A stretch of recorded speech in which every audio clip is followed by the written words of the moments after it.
Nathuram ಗೂಡ್ಸೆಗೂ ಸಂಘಕ್ಕೂ RSS ನ ಬೇಕಾದ್ರೆ ban ಮಾಡ್ತೀನಿ ನನ್ಗೆ ಶಕ್ತಿ ಬಂದ್ರೆ ಅಂದ್ಯ. ನಿಮ್ಮ ಮುತ್ತಾತನ ಕೈನಲ್ಲೇನೆ ಸಂಘನ ಬ್ಯಾನ್ ಮಾಡಕ್ ಆಗ್ಲಿಲ್ಲ.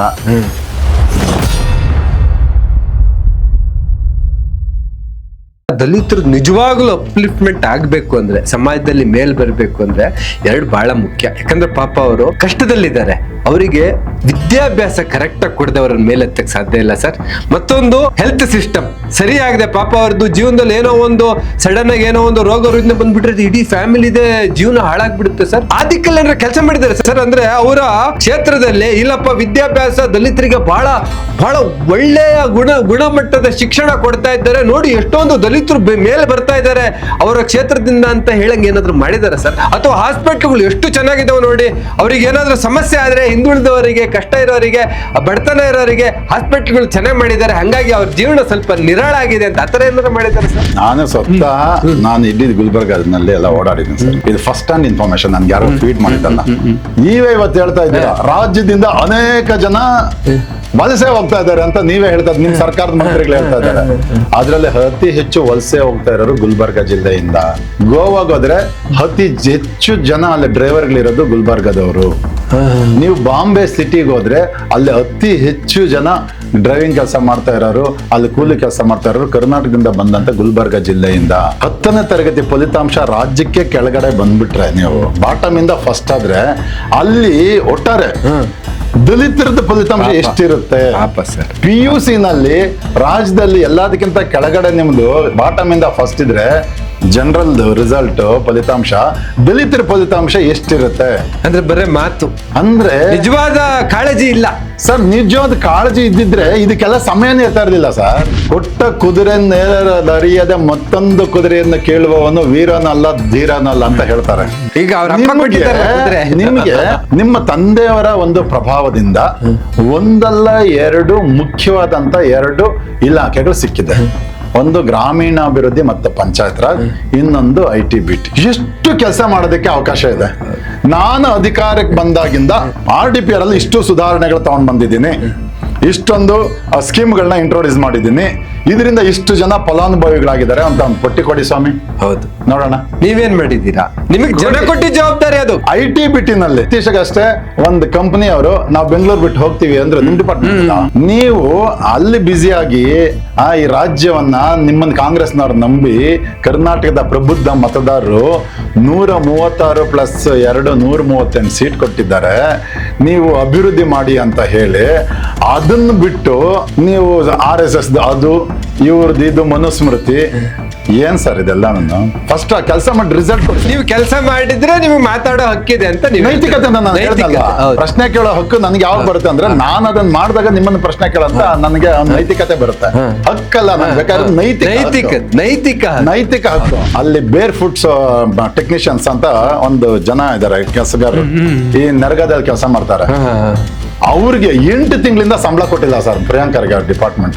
ಫಿಸಿಕಲ್ ಆಗಿ ದುಡ್ದವ್ರು, ಮಂಡಳಿ ಕೆಲಸ ಮಾಡಿದವರು, ಶ್ರಮ ಮಾಡಿದವ್ರು, ಬೆವರು ಸುರಿಸಿದಾರೆ ಸರ್. ನನ್ನ ಇಲಾಖೆನ ಸಂಬಳ ಕೊಡಕ್ ಹಣ ಇಲ್ಲ, ದಯವಿಟ್ಟು ಮುಖ್ಯಮಂತ್ರಿಗಳೇ ಹಣ ರಿಲೀಸ್ ಮಾಡಿ ಅಂತ ಪತ್ರ ಬರೆಯೋದು ಬಿಟ್ಟು ನೀವು RSS ನವ್ರನ್ನ ಅಲ್ಲಿ ಶಾಖೆ ಮಾಡಕ್ ಬಿಡಬೇಡಿ, ಇಲ್ಲಿ ಶಾಖೆ ಬಿಡಬೇಡಿ ಅಂತ ಹೇಳಿದ್ರೆ ಯಾವ್ದು ನಿಮ್ಮ ಆದ್ಯತೆ?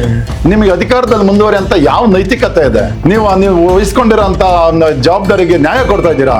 ನೀವು ನ್ಯಾಯ ಕೊಡಕ್ಕೆ ಯೋಗ್ಯತೆ ಇಲ್ಲ ಅಂದ್ರೆ ರಾಜೀನಾಮೆ ಮಾಡಿ ಮನೆಗೆ ಹೋಗ್ರಿ, ಇನ್ಯಾರು ಮಾಡ್ತಾರೆ? ಯಾಕೆ ಜನಕ್ಕೆ, ಕರ್ನಾಟಕ ರಾಜ್ಯ ಜನಕ್ಕೆ ತೊಂದರೆ ಕೊಡ್ತಾ ಇದ್ದೀರಾ? ಅಥವಾ ಮುಖ್ಯಮಂತ್ರಿಗಳನ್ನ ವಜಾ ಮಾಡ್ಬೇಕು, ತಕ್ಷಣನೇ ಮಾಡೋ ಕೆಲಸ ಬಿಟ್ಟು ಮಿಕ್ಕಿದ್ದೆಲ್ಲ ಮಾಡ್ತಾ ಇದಾರೆ. ಅವರು ಕೊಟ್ಟಿದ್ದ ಜವಾಬ್ದಾರಿ ನಿಭಾಯಿಸ್ತಾ ಇಲ್ಲ ಸರ್. ಅದನ್ನ ನಾ ಹೇಳ್ತಾ ಇರೋದು. ಮಲ್ಲಿಕಾರ್ಜುನ್ ಖರ್ಗೆ ಸಾಹೇಬ್ರಿಗೆ ಏನಾಯ್ತು, ಅವ್ರು ಸ್ಕ್ರಾಚ್ ಇಂದ ಬಂದರು ರಾಜಕಾರಣದಲ್ಲಿ. ಜನಗಳ ಜೊತೆ ಸಮಾಜ ಸೇವೆ ಮಾಡಿದ್ರು, ಅರ್ಜಿಗಳು ಬರೆದ್ರು, ಜನಗಳ ಜೊತೆ ಬೆರೆತರು, ಮಾರ್ಕೆಟ್ ಅಲ್ಲಿ ಹೋಗಿ ಬೈಟು ಚಹಾ ಕುಡಿದ್ರು. ಹೀಗೆ ಇವರು ಹುಟ್ಟತಾನೆ ಗೋಲ್ಡನ್ ಸ್ಪೂನ್, ಸಿಲ್ವರ್ ಸ್ಪೂನ್ ಅಲ್ಲ, ಗೋಲ್ಡನ್ ಸ್ಪೂನ್. ಇವರಿಗೆ ಅಧಿಕಾರದ ಅಹಂ ಇದೆಯಲ್ಲ, ಅದು ನೆತ್ತಿಗೆ ಏರ್ಬಿಟ್ಟಿದೆ ಇವರಿಗೆ. ಅಧಿಕಾರದ ಅಹಂ ನೆತ್ತಿಗೆ ಏರ್ಬಿಟ್ರೆ ನೀವು ಯಾರನ್ನ ಕಂಟ್ರೋಲ್ ಮಾಡಕ್ ಆಗೋದಿಲ್ಲ. ನೀವು RSS ನ ಬೇಕಾದ್ರೆ ಬ್ಯಾನ್ ಮಾಡ್ತೀನಿ ನಂಗೆ ಶಕ್ತಿ ಬಂದ್ರೆ ಅಂತ ಅಂದ್ಯಾರ. ನನ್ನ ಕೈಲಿದ್ರೆ ನಾನೇ ಮಾಡ್ತಾ ಇದ್ದೆ. ನಿಮ್ಮ ವ್ಯಾಪ್ತಿ ಇದ್ರೆ ಬ್ಯಾನ್ ಕೂಡ ಮಾಡ್ತಿದ್ದೆ. ಯಾಕೆ ಮಾಡೋದು? ಅರುಕನೂರು ತಿರುಕನೊಬ್ಬ ಮುರುಕು ಧರ್ಮ ಶಾಲೆಯಲ್ಲಿ ಮಲಗಿರಲು ಒಂದು ಕನಸ ಕಂಡನಂತೆಯೇ ಹೌದಾ ಅಂತ ಹೇಳಿ ಹೇಳ್ತಾರ. ಆ ರೀತಿ ನನ್ಗೆ ಅಧಿಕಾರ ಬಂದ್ರೆ ಅನ್ನೋದು ಒಂದು ತಿರುಕನ ಕನಸು. ಸಂಘನ ಬ್ಯಾನ್ ಮಾಡ್ತೀವಿ ಅಂತ ಹೇಳೋದು ಮಹಾ ಮೂರ್ಖತನದ ಪರಮಾವಧಿ ಅದು. ಯಾಕೆಂದ್ರೆ ಸಂಘನ ನಿಮ್ ಮುತ್ತಾತ ಯಾರು ಜವಾಹರ್ಲಾಲ್ ನೆಹರು ಅವರು ಒಂದ್ಸಾರಿ ಬ್ಯಾನ್ ಮಾಡಿದ್ರು. ಅವ್ರ ಮುತ್ತಾತ ಅಂತೀರಾ? ಪ್ರಿಯಾಂಕ್ ಖರ್ಗೆ ಅಲ್ವಾ ಸರ್? ಪ್ರಿಯಾಂಕ್ ಹೆಸರ ಮೇಲೆ ಲಿಂಕ್. ಪ್ರಿಯಾಂಕ್ ಯಾರು ಮೊಮ್ಮಗಳು? ಇಂದಿರಾ ಗಾಂಧಿ ಮೊಮ್ಮಗಳು. ಅವ್ರ ತಾತ ಯಾರು? ನೆಹರು ಅವರು.